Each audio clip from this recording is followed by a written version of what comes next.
2.5 is asking you to solve equations, which is kind of funny because in the last example of 2.4, they asked you to solve after you wrote the variable expression.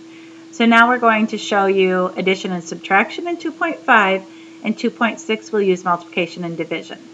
So we have inverse operations, which I mentioned at the end of 2.4. It says two operations that undo each other, such as addition and subtraction. Adding things together or taking things away. Those are the opposite operations or inverse operations. Now we're also going to talk about equivalent equations, and those are equations that have the same solution.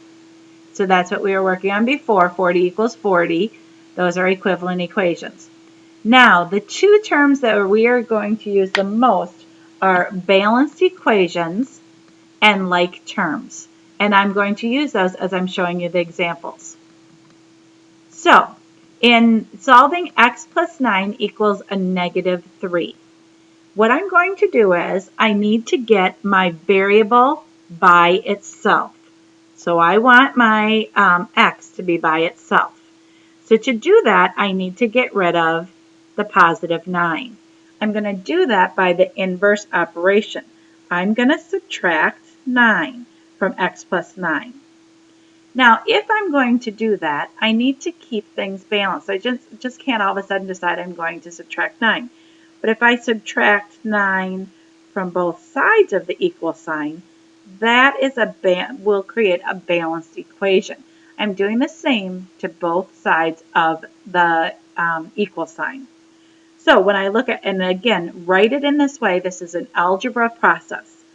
Now, doing my addition or subtraction, going down here vertically, I have x, and there's no like terms here, so the x is just going to stay as x. I have the constant term positive 9 and the constant term negative 9. So those two cancel each other out. I have my equal sign, and then on this side I have a negative 3 combined with a negative 9, so I'm going to have a negative 12. Now, it says I should check that. Checking it means just substituting. You're going to perform the when. So, when x equals negative 12, let's see if that's a true statement. Negative 12 plus 9, I'm going back to my original equation here. Negative 12 plus 9, let's make that plus a little bit better. Whoops, got rid of a little too much. Negative 12 plus 9, again that came from the original equation I'm substituting in, does that equal negative 3? I have different signs, so I find the difference. The difference is 3. Give it the sign of the larger, it's negative. And yes, negative 3 does equal negative 3, so I did do that correctly. The answer is x equals negative 12. This time, solve 23 equals y minus 11. I'm going to rewrite this just so that it's easier for you to follow it in that algebra vertical way. So, I want to get my variable by itself. My variable is y. So to get it by itself, I'm going to need to get rid of the negative 11. I'm going to do the inverse operation or combine it with a positive 11. If I do that on this side, I need to do it on the other side of the equal sign. Remember to put that line there. That line means that you're going to do some calculating in a vertical motion. So this is an equal sign when we're working things out vertically. It seems picky, but as we get into more difficult expressions, you're going to need to have that in order to find your answers more readily. So on this side of the equal sign, I have 23 plus 11, so I'm going to have 34. And then on this side, looking for like terms, I don't have any more variables. So I end up with just the y I started with. A negative 11 combined with a positive 11 cancels each other out. So I end up with 34 equals y, or writing our variable first, y equals 34.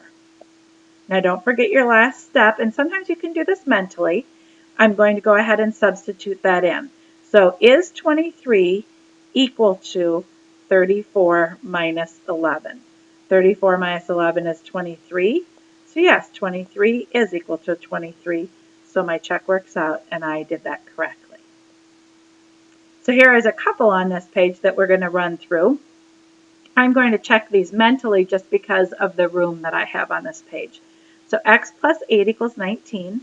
Getting x by itself, I'm going to subtract 8 from both sides, put in my computating equal sign. X, positive and negative 8 cancel each other out, equals 19 minus 8 equals 11. Now let's put that in. Is 11 plus 8 equal to 19? It is, so that is correct. I'm going to go down here. N minus 4 equals negative 11. I want n by itself, so I'm going to do the inverse operation.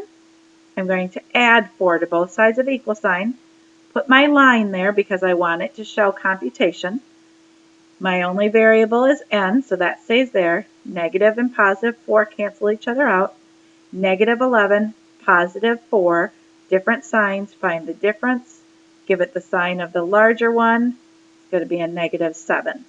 Is negative 7, this one I'll write out for you just because we're talking about some inverses, minus 4 equal to negative 11. Remember your rules. You're going to, on a subtraction one, sorry, having trouble selecting my blue again. We're going to go ahead and add the opposite. Now I have the same signs, so I combine them. 7 and 4 I combine as 11 and give them the symbol of that they share, so negative 11 does indeed equal negative 11. Did a quick check on that one. All right, let's see if it'll let me select my black pen here again. I don't know why the toolbox is having some problems. There we go. All right, you'll notice on both of these, the variable is on the right-hand side. I can change it around. I'm going to put my expression on this side. Just make sure you are careful with keeping all of the signs that you have. And the 7 is a negative 7. Now I want to get rid of the 13, so negative 13, calculation equal. We get y here. My 13s cancel each other out. Combining a negative 7 with a negative 13, same sign, keep the sign, and I would get a negative 20. Let's go back to our original, and this time if you want to go to the one you wrote in the other order, that's fine. It's still the original.